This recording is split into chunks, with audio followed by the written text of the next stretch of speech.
राधे राधे राधे गोविंद राधे राधे गोपाल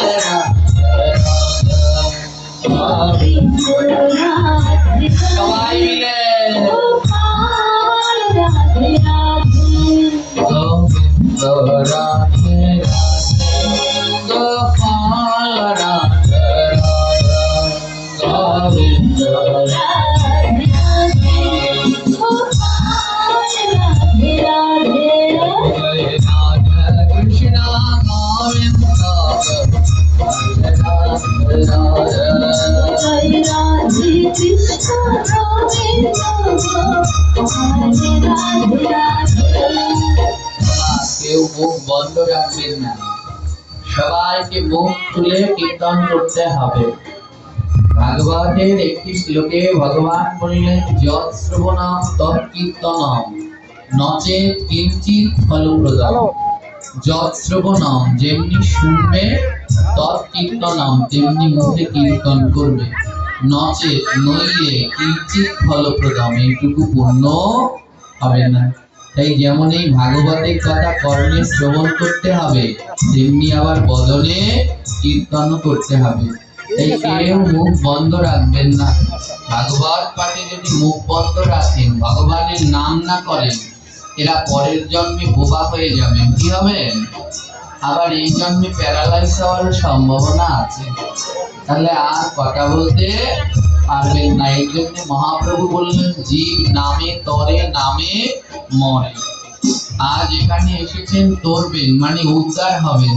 তাই যদি মুখটা বন্ধ রাখেন, তাহলে আপনার ভগবান মুখ বন্ধ করে দেবেন। আর যদি মুখ খুলেন, শেষ দিন পর্যন্ত মুখ খুলে গোবিন্দের নাম করতে পারবেন। তাই কারো বদন বন্ধ নয়। যারা দাঁড়িয়ে আছেন, বসে আছেন, উঁচুতে বসেছেন, নিচে বসেছেন, সবাই বলবেন রাধে কৃষ্ণ গোবিন্দ গোপাল রাধে রাধে।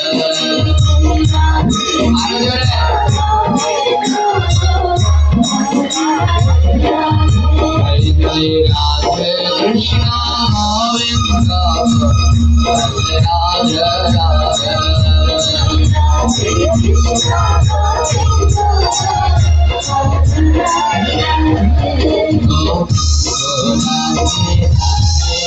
गोपाल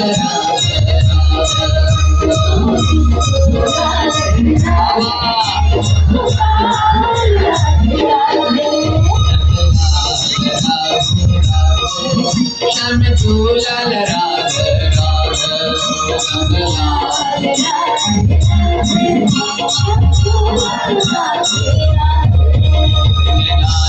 कृष्णा गोविंद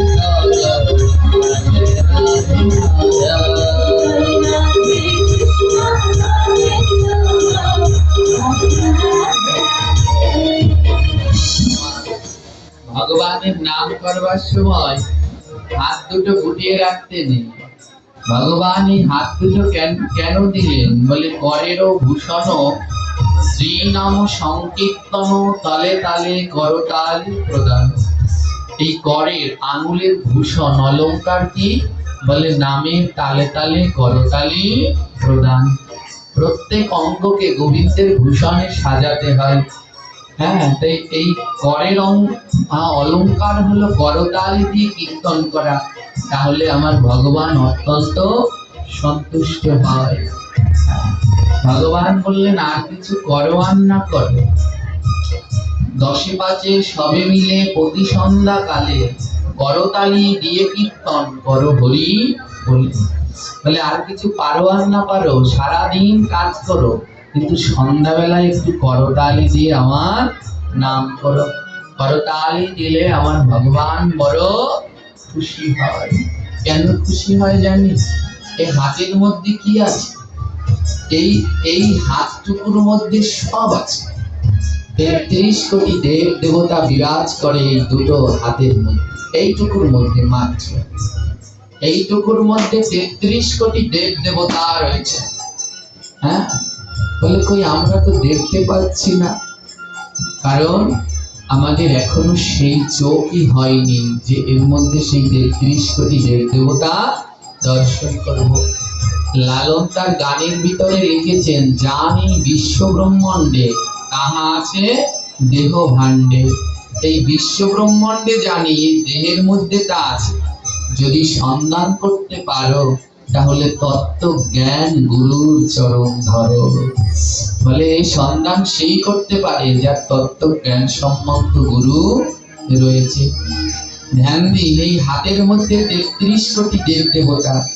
আমরা যদি অন্যায় করি, কারো কাছে কোনো দোষ করি, অপরাধ করি, অন্যায় করি, আর তার কাছে নিজের ভুল বুঝতে পেরে যদি হাত দুটো জোর করে তার কাছে বলি, ক্ষমা করে দিন, আমার ভুল হয়ে গেছে, হাত দুটো জোর করার পরে আর কিছু থাকে?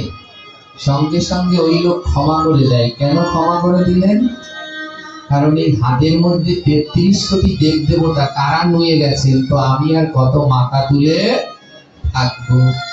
এই সনাতন ধর্মের শিক্ষা, কেউ যদি হাত জোর করে ক্ষমা চায়, আর তুমি তার উপরে অভিমান করে থেকো না, সঙ্গে সঙ্গে তার অভিমান ও ত্যাগ করে ওখানেই তাকে ক্ষমা করো। কারণ হাত দুটো নুয়ে গেল মানে 33 কোটি দেব দেবতা নত হয়ে গেল।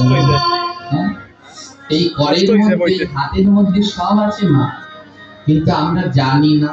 প্রতিদিন সকালবেলা ঘুম থেকে উঠে আমাদের প্রথম কর্তব্য কি জানি?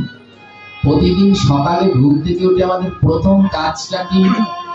হ্যাঁ, বিছানায় বসে সবার প্রথম কর্তব্য হলো হাতের কর দেখা।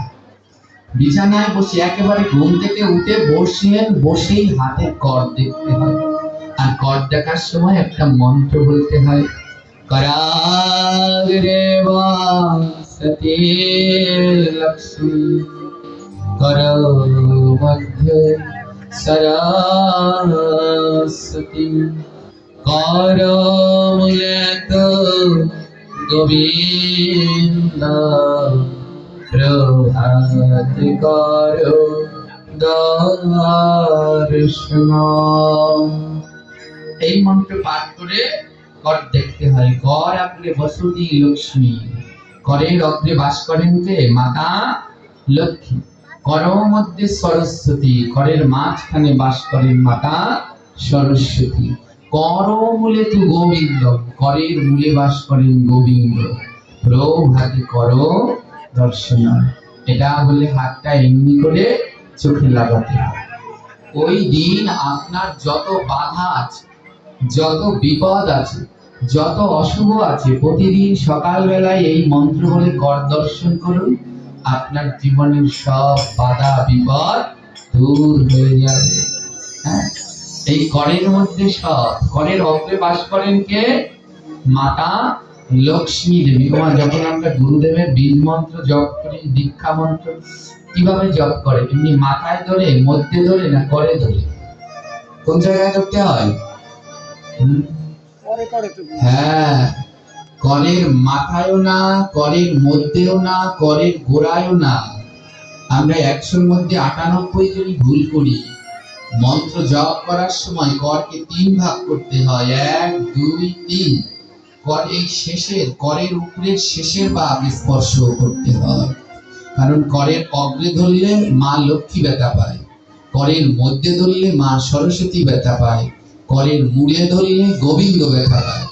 তাই করকে 3 ভাগ করে শেষের ভাগ স্পর্শ করে করে মন্ত্র জপ করতে হয়, দীক্ষা মন্ত্র। এমনি ভাবে করের মধ্যেও স্পর্শ করা যাবে না, করের মাথায়ও স্পর্শ করা যাবে না, করের কর একেবারে করের মূলেও স্পর্শ করা যাবে না।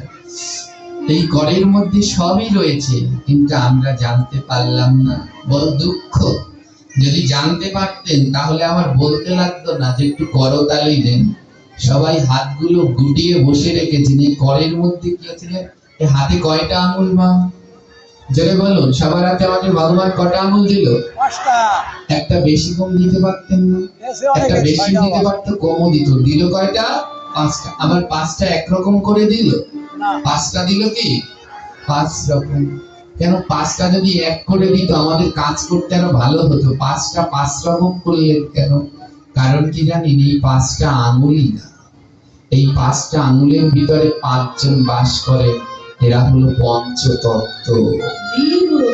এই 5 আঙুলের ভিতরে বাস করেন পঞ্চতত্ত্বের নাম জানেন তো? হ্যাঁ, কি নাম বলুন? শ্রীকৃষ্ণ চৈতন্য প্রভু নিত্যানন্দ শ্রী অদ্বৈত গদাধর শ্রীবাসদি গৌর ভক্ত।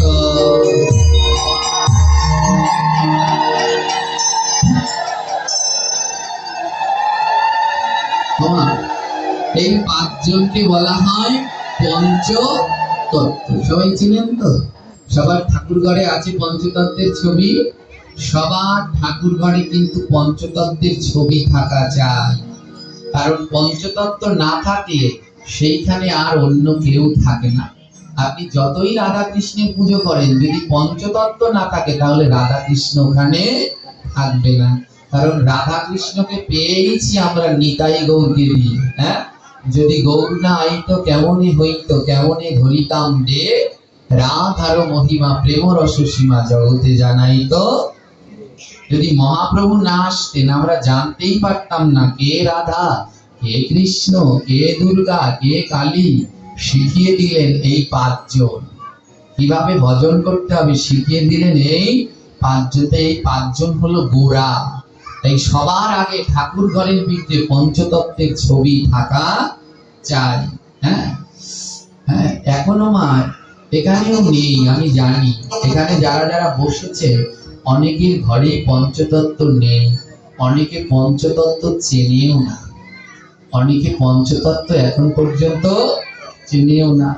জেনে নিন, যদি শুদ্ধভাবে কারো মনে যদি ইচ্ছে হয় আমি শুদ্ধভাবে গোবিন্দের সেবা দেব, তাহলে ঘরের ভিতরে 8খানা চিত্রপট রাখতে হয়। কয়টা চিত্রপট? 8টা। কেউ যদি একেবারে সঠিকভাবে গোবিন্দ সেবা করতে চান, ঘরের মধ্যে 8খানা ছবি রাখবেন, চিত্রপট ছবি রাখবেন 8টা ঠাকুর ঘরে। 8টা কেন? আমাদের ভজনের মূল হলো 8। আমাদের সনাতন ধর্মের ভজনের মূল কি? যেই জায়গায় যাবেন 8 সংখ্যাটি পাবেন। আজ যেই গ্রন্থ শ্রবণ করতে বসেছেন এর নাম শ্রীমদ্ ভাগবত। এতে শ্লোকের সংখ্যা হলো 18,000। কত? 8 আছে না নেই? আছে। আমরা গীতা পড়ি, এতে কয়টি অধ্যায় আছে? 8 আছে না নেই? 8 কথাটা সব জায়গায় গিয়ে পাবেন। এই গীতা যে গ্রন্থ থেকে নেওয়া হয়েছে এর নাম মহাভারত। এই মহাভারতে কয়টি পর্ব আছে? 18টি পর্ব। 8 আছে না নেই?